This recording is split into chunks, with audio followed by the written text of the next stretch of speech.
Welcome to the virtual read-along of Women of Color in Tech, a blueprint for inspiring and mentoring the next generation of technology innovators.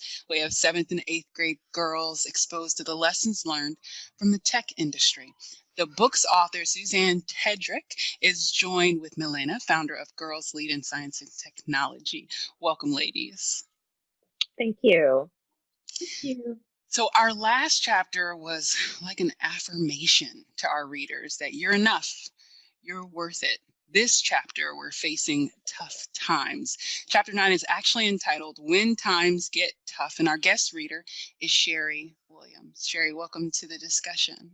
Well, thank you for having me. I'm super excited to be here, and the book is amazing. Like I was telling you ladies a little bit earlier, the book is really good, and I am so glad that the 7th and 8th grade girls, 9th grade girls, 10th grade girls, I want all the girls to read this book because it simply is an amazing book, and I wish I would have had this book when I was coming up, but it is something that I can share with some ladies that I'm mentoring.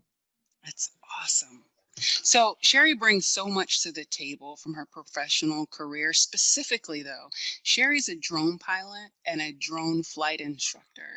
And we rarely have spoken about specific technologies outside of one chapter during this read along. But I thought that because she is a woman in a space that's male dominated and she's really on the cutting edge of leading in her own group, that she would be perfect for sharing with us the times that are tough for her. So Susanne, what do you want readers to focus on during chapter 9? So for readers, I want them to understand that, and this is tricky because this was the hardest chapter to write, and it was actually the first chapter that I wrote. I don't want to give off the impression that everyone's path is necessarily full of challenges.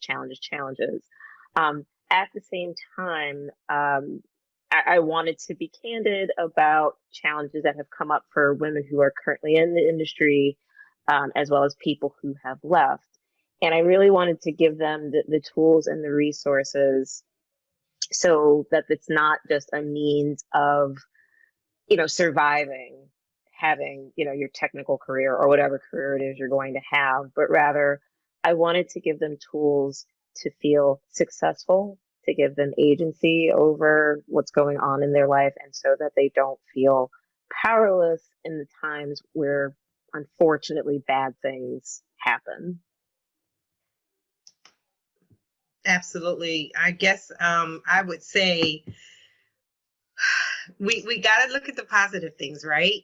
And one of the things you wrote in chapter 9 is the need for grit. Okay. And sometimes we lose it a little bit because we're thinking, oh man, I've done this so many times. I just don't want to do this anymore. I've tried.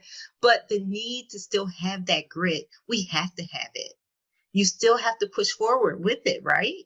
And so you write about it in a way that is no secret about African-American women and how we hold this on our shoulders. It's just no secret. The secret is out. There's no more secrets about it. We don't have to be quiet about how we feel, but you still have to have that need. You have to have that grit to move forward. And I had to have it in this industry as a remote pilot because it is a male-dominated industry, as we spoke about a little bit, and it can be very intimidating, or one word to you can make you feel like you're incompetent or you're not as good. And so you have to go back and think about and say, I can do that. I can get that done. And so let me work a little bit harder. Okay. Let me work on this craft a little bit more so that I can be just as good or even better. Because a lot of times when you don't have that grit that you need, that's when you're not as good because you haven't put your all into it. So this chapter was really, really good. It's funny that you said this was the first one that you wrote because it just flows with the rest of the book, but it really stood out for me because every time I go out there as a pilot and I'm trying to do something successful for someone else, I have to push forward and I have to push past the pain, whatever the pain is. Maybe I have a headache or I'm hot. I don't know. I'm going through, some crazy hot fast flash or whatever it is. But I still have to compose myself and make sure that I'm in control because they're looking to me as the leader in this space. I know that, many of the readers for this project or this read along are, middle school, high school girls, and Melina leads them so well as a young leader. One of the things that stood out to me is Susanne said, success is not guaranteed, easy to attain, or a permanent state. And that blew my mind, in that it's like you work hard, you get there, but then you've got to sustain that. And if you plan on continuing and excelling, there's more work ahead of you. Melina, what stood out to you in the book or in this chapter in particular? Yeah, so in this chapter, I think, I was beginning to recognize that, I'm reading this chapter, as a woman, but not as a woman of color.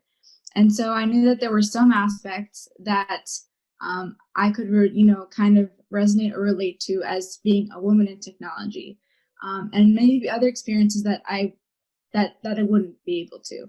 And I think, for that reason and kind of having that awareness, it was very important for me to read this chapter, especially as GLIST kind of this year began to think about, well, we aim to expose all girls in tech.